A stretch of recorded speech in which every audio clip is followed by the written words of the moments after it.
You're watching WDEF News 12 this morning with Brianne Newton, Joe Legee, Chip Chapman with weather, and your time-saver traffic tracker with Sunny 92.3's James Howard. Good morning to you. Well, we've been talking for weeks about ways to make coupons work for you, but you can also cut your food budget by eating out less. And Casey Trinham from Time to Save Workshops is joining us now to show us how this morning. Good morning, Casey. Good morning. How are you? I'm excellent. How are you doing? I'm doing great. Fantastic. Well, I think if a lot of people looked at their food budget and looked at how much they were eating out, they might be amazed. They really would. That was something that whenever I started couponing that I really had to look at, because before we were eating out a lot, and then when the economy started to go down, we had to make some decisions, and really going out to eat and grocery shopping were the two biggest places that we could cut our budget. And so we had to start eating at home.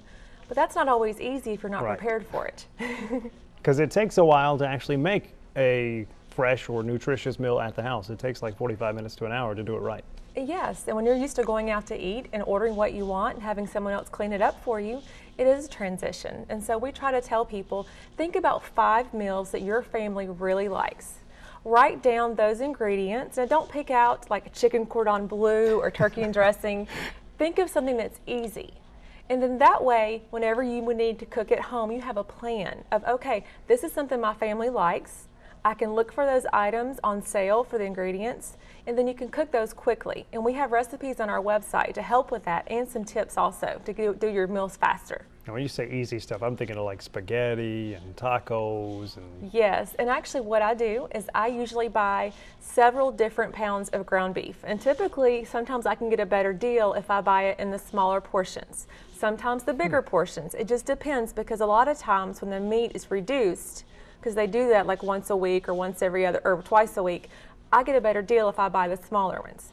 What I do then is I put that all in a tall stock pot, and I set my timer on my oven for 20 minutes. And I put it on low. And every 20 minutes I stir. And after an hour, the ground beef is completely ready. I take it out, put it in Ziploc bags, and then I put it in the freezer. And so that way, if my family wants tacos, or if they want spaghetti, or I'm a country girl and I love sloppy joes, I can pull it out of the freezer, and then I can have a meal ready in 10 minutes. Mushrooms or no mushrooms in your sloppy joes? No mushrooms. I used to think they were ears that my mom cooked when I was little. I would cry when she cooked mushrooms.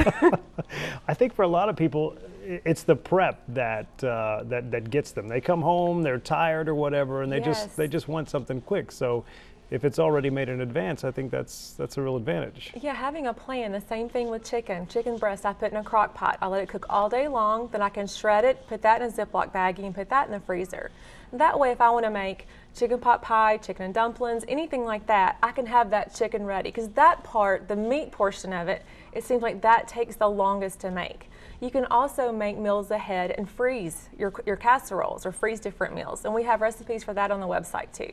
How much would you say the average person, if they were to eliminate 5 eating out visits at restaurants and replace them with 5 made-at-home dinners? Sure. How much would they save? I mean, if you eat out at a restaurant, depending on the size of your family and where you eat, you're going to spend typically anywhere from $20 to $40, depending on where you're at. You can have a meal at home for less than $5. Wow. Yes, and that's a complete meal, and you're going to be able to serve what you want to serve, but it is a transition that you have to plan for, because if you're used to eating out, it is hard. But once I did transition, I started to really enjoy that time with my family. It was really nice to come home around the table and sit down together. Do you get your kids involved in the menu? That's funny or that you just asked say, that. You're eating Brussels sprouts and broccoli tonight? When we started eating at home, my kids wanted to order.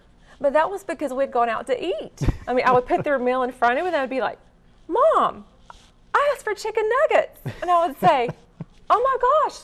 But that was my fault, because I had trained them to order their own meals. That's what they'd done. And so I realized, okay, this is something that I wouldn't have noticed before. We would have continued in that same pattern.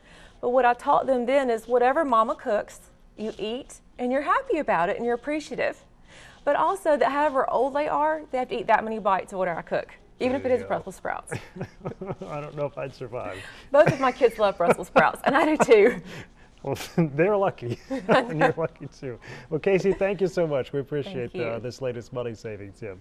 And you can find more information about the latest Time to Save workshop happening August 30th at Graceworks Church here in Chattanooga. Visit them online at time2saveworkshops.com for more details. And the 2 in Time to Save is the number 2. I always have to point that out because I think a lot of people want to put the TO in there. But time2saveworkshops.com for more details. We'll take a short break and be back with more WDEF News 12 this morning in just a moment.